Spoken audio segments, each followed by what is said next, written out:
Here are 10 quick tips to using a TI-84 to get your homework done faster.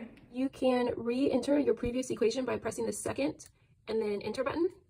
And then that way you can go back if you just need to change some of the numbers in the equation without having to retype the whole thing. Remember that your calculator has something called overtype. So if you have to type something, you can type over it, but you can't actually insert a character. But if you need to also delete some characters, make sure that you press the delete button. If you press the clear button, it'll clear the whole equation. You can use the second negative or answer key in order to re-enter your answer. So if I wanted to say do a new number plus my previous answer, I can do that without having to retype in my old answer. This brings us to our next tip, which is the difference between the negative sign and the minus sign.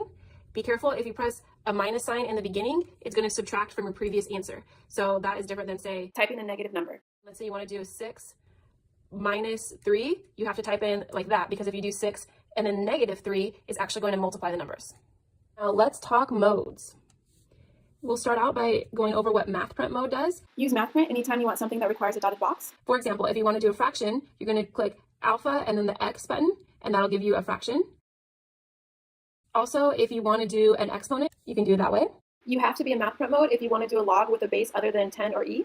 Alpha and then window, and you see you actually have a bunch of choices here, but the main one you'll probably use is this log base, and you can click enter, and then you can choose what you want your base to be. The main drawback to using math print mode is if you're typing a super long equation, it'll eventually go off the screen, and it's difficult to see what you've already typed. So to enter in long equations, I recommend choosing a different mode, and that mode would be the classic mode.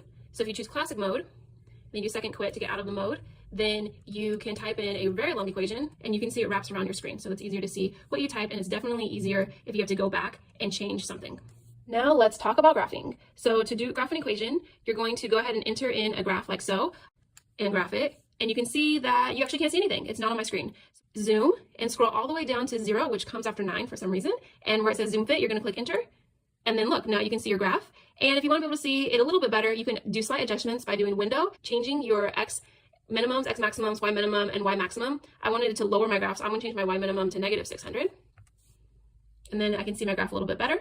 Now that you can see your graph, you can find a lot of points on your graph by doing second trace or calc. The main ones you're going to want to find are your zeros, your minimums, and your maximums. So if I want to find the 0, which is where the graph crosses the x-axis, I'm going to choose 0 and click enter. And then I'm going to find a point left of where I think it crosses the axis. And then I'm going to find a point right of my ideal point. Then I'm going to guess at where my point is. Then I'm going to press enter. And you might see something like this with an E. Then that is actually just a very specific decimal that rounds to 0. That's it. If you have any more questions on how to use a TI-84, post them in the comments below and I'll try to answer them. Also, if you found this video helpful, make sure to like it so that way other people can find it as well. And if you need private tutoring, I am available. Just head to my website, regaltutors.com.